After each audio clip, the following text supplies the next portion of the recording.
Graça e paz, amados de Deus, como é que vocês estão? Vocês estão bem? Pois é, estamos aí para mais um vídeo dessa série, né? Lendo e comentando Confissões, a obra sensacional, clássico de Agostinho de Hipona. Se eu não me engano, eu acho que somos o único canal aqui no YouTube. Se você conhecer, você me diga. Se não me engano, acho que somos o único canal que está fazendo esse trabalho aí, lendo toda a obra Confissões de Agostinho, né? A maioria dos cristãos sequer lê. Estamos lendo aqui e estamos fazendo comentários, né? Estamos praticamente na metade da obra. Hoje é o vídeo número 57, já estamos há alguns anos já fazendo essa série, muito bacana. E para você que é novo aqui no canal, seja muito bem-vindo. Eu sou o pastor Anderson Porto, estamos aqui nas internet da vida, compartilhando conhecimento, tá certo? Lendo aqui, você pode acompanhar essa série desde o início, claro, seria interessante, né? Você vai para academia, coloca fonezinho, vai ouvindo, vai fazendo sua caminhada, seus exercícios, vai para o trabalho, no ônibus, no metrô, no Uber, né? E você vai ouvindo e aprendendo, porque a gente vai fazendo os comentários. Talvez você não tenha te dado a paciência ou o tempo necessário para ler essa obra. E peço a você, se não se não é inscrito no canal, se inscreva aí, ative o sininho de notificação, dá uma olhadinha na nossa playlist. Tem bastante coisa aí interessante para você ser edificado. Ative o sininho da notificação para você receber as novidades, tá bom? Peço a você que compartilhe esse vídeo, faça um comentário, deixe o like, é muita coisa, né? Eu sei, mas ajuda aí o canal. Você ajuda aí a engajar o canal. E se você deseja, né, fazer parte do nosso grupo do WhatsApp, que é um grupo aqui que nós temos. Eu não tenho um clube de membros ainda aqui no canal, se você perceber, não tenho um clube de membros. Então, uma das maneiras das pessoas me ajudarem aí a retroalimentar o canal é ajudando a gente através do Apoia-se. Tem um link aqui embaixo, Apoia-se. Você entra lá na plataforma, você vai ver que nós temos uma meta financeira para nós alcançarmos. Você vai se tornar nosso patrocinador a partir de R$10, 15, 20, dentro das suas possibilidades, né? Você vai se tornar nosso patrocinador. Fazendo isso, eu vou te colocar aqui no grupo do WhatsApp. Quando a gente bater a meta financeira que você vai ver aí dentro da plataforma do Apoia-se, o nosso intuito é sortearmos livros de teologia mensalmente para os apoiadores, além de você participar ali, interagir com a gente ali no grupo do WhatsApp. Eu sou afiliado da Amazon, mas o pessoal tem a liberdade ali de colocar ali as promoções, os lançamentos. O grupo não é para discussões teológicas, nada disso, não dá treta, dá problema. É só para a gente divulgar os lançamentos, editoras aí teológicas desconhecidas, que muita gente ainda não conhece. Muita coisa boa, tá bom? Então tá aqui o link, faça isso aí, isso aí vai ajudar a gente. Então vamos lá. Estou na metade da obra, né? O livro de Confissões de Agostinho se divide em 10 livros, ou 10 capítulos, digamos assim. Então estou no capítulo 5, ou livro 5, e ele é dividido por versículos, né? Vou ler o versículo 17 agora. Estou quase terminando, quase fechando aqui, saindo da metade do livro. Ele está falando, né? Seria interessante você assistir esse vídeo anterior, mas só para situar você, ele está falando sobre o testemunho da mãe dele, Mônica, né? Enquanto essa mulher foi devota e sofreu intercedendo pela conversão dele, de Agostinho. Então ele continua falando, a gente vinha falando no último vídeo, falando sobre ela, ele continua falando um pouco mais sobre a mãe dele. Ele diz o seguinte: não consigo ver como ela poderia ter se curado se essa minha morte houvesse trespassado o coração do seu amor. E onde acabariam aquelas suas fortes e incessantes orações, sempre endereçadas somente a ti? Mas será que tu, Deus de misericórdia, desprezarias um coração quebrantado e contrito? Ele cita aqui Salmo 51, 17. Então ele está falando que ele observava mesmo como não crente, observava a devoção e o fervor da sua mãe, fazia incessantes orações. Ela não fazia uma oração hoje, depois outra daqui a um mês, não. Ela era constante, era fervorosa, era incessante. As orações de Mônica por seu filho Agostinho, para que ele se convertesse, né? Diz mais aqui: tão generoso em atos de caridade, tão obsequioso e atencioso com seus santos, a ponto de não deixares passar um dia sem fazer uma oferta em teu altar. 2 vezes ao dia, pela manhã e à tarde, ela sem falta comparecia à tua igreja, não para conversas fúteis e fábulas profanas, mas a fim de poder te ouvir em teus sermões e tu a ela em suas orações.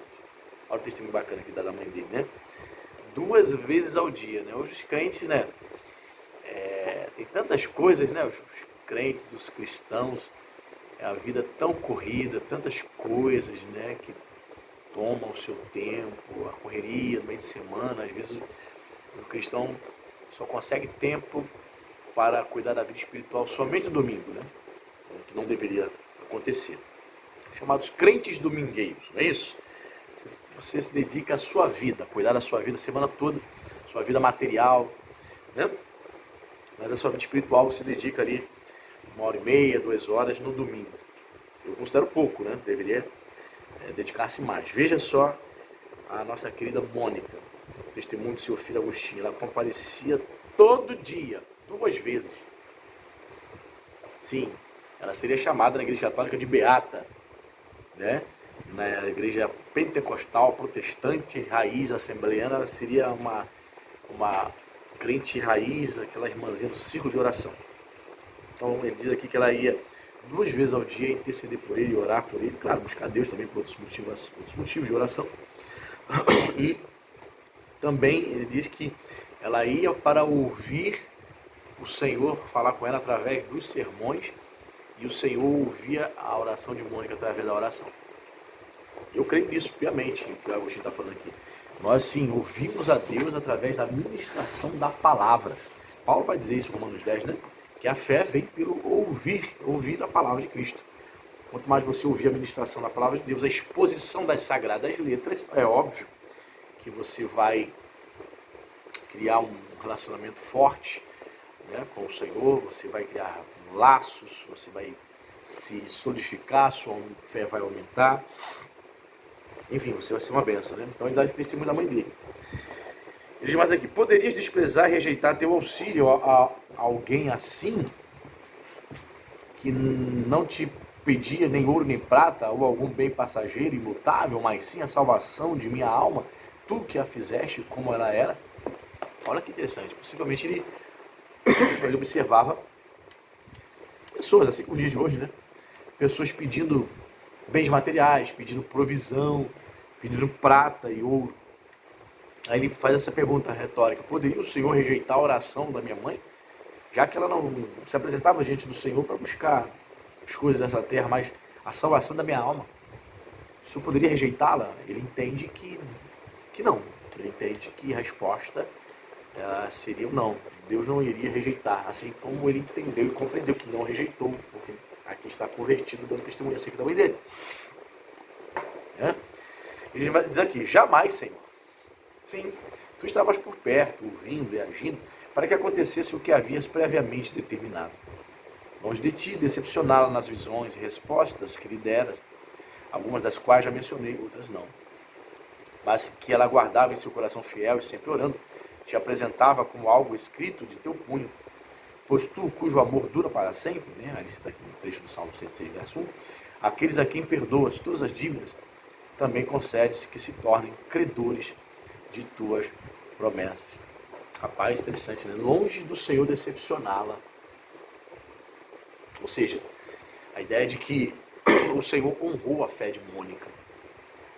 Ou seja, a ideia de que Deus honra a fé daquele que crê, daquele que confia, daquele que é fiel, se apega ao Senhor em oração, né?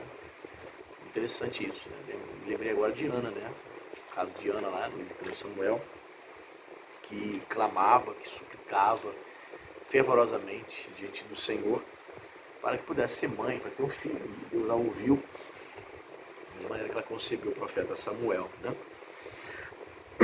Diz mais aqui, ó. Interessante que essa aula Confissões, ele vai escrevendo como se estivesse se dirigindo a Deus em oração, né? Tu causaste minha recuperação da enfermidade e curaste o filho de tua serva, por enquanto fisicamente, para que ele vivesse e tu pudesses lhe conceder uma saúde melhor e mais segura. Ele tinha ficado doente, né? Nessa época, em Roma, juntei-me àqueles santos, e botou entre aspas, santos impostores e vítimas da impostura. Aqui está se referindo às seitas, né, dos maniqueus, com as quais ele andou junto com esses caras. Então ele considera aqui santos impostores. Nessa época em Roma, juntei-me àqueles santos impostores e vítimas da impostura, não apenas com seus discípulos. A esse grupo pertencia aquele na casa do qual eu caí enfermo e me recuperaram, mas também com aqueles que eles chamam de eleitos. Então, os maniqueus tinham um pensamento de que havia um grupo, digamos, de elite, digamos assim, usamos esse termo. Um grupo mais espiritual, eleitos, ele coloca aqui entre aspas, né? E não se juntou não somente os iniciantes ali, os que tinham menos conhecimento, mas começou a colar, a estar unido com a elite dos maniqueus, os eleitos, aqueles que mais estavam mais envolvidos, né, com essa seita. Ele diz mais aqui, eu ainda achava que não éramos nós que pecávamos, mas que alguma outra misteriosa natureza pecava em nós. Olha que interessante. Ele está dizendo aqui, o pensamento dele acerca do pecado. Eu achava que não era eu que pecava. Não, existe alguma coisa mais forte, alguma natureza dentro de mim, né? Algum ser dentro de mim que é o culpado, né? Eu não sou culpado, eu sou peco. Olha só. Agradava, olha só a confissão dele, agradava a minha natureza ser isento do pecado. Depois de praticar algum ato maldoso, não ter que me confessar nada, dizendo, cura-me, pois pequei contra ti. Olha só, ao intelecto de Agostinho me agradava esse pensamento, porque isso me isentava, deixava meu pensamento, minha mente tranquila para praticar qualquer pecado, qualquer ato pecaminoso, enfim, não me sentir culpado, não estou falando sou eu que peco, não. Interessante, né? Agradava a minha natureza ser isento de pecado, depois de praticar algum ato maldoso e sair dizendo, foi o que fiz, não preciso me confessar de nada. Ou seja, Agostinho, antes da sua conversão, né, ele declara aqui que ele tinha um pensamento, né, bastante semelhante de Pelágio, né, que anos depois ele vai lutar, que ele vai guerrear, teologicamente, óbvio, contra os falsos pensamentos de Pelágio na questão do pecado, né, a martiologia, né. Então ele fala, eu não peco. Olha só, a gente percebe aí bastante vaidade, bastante orgulho e a tentativa de fugir da culpa do pecado, né? Claro, depois ele vai se aprofundar nas escrituras, ele vai aprender que todos os pecados estão debaixo, né? Estão encerrados debaixo da ira de Deus, precisam da misericórdia e do perdão, né? Ele diz mais aqui, ó, mas eu gostava de me desculpar e acusar não sei que outra coisa que estava em mim, mas que não era eu. Na verdade, era apenas eu e minha impiedade tinha me dividido contra mim mesmo. Tanto mais incurável era aquele pecado por meio do qual eu não me considerava pecador. Ele conhece aqui, na verdade era eu. Né? Você que peca, sou eu que peco. Se eu pecar, a responsabilidade é minha. Eu que tenho que prestar contas com Deus. Né? Se eu peco, não é minha esposa, não é meu filho que vai pagar o pato, que vai responder por mim, sou eu. Então ele cai em si após a sua conversão, após a sua experiência de novo nascimento, de regeneração, que era eu, sou eu mesmo. Maldita iniquidade.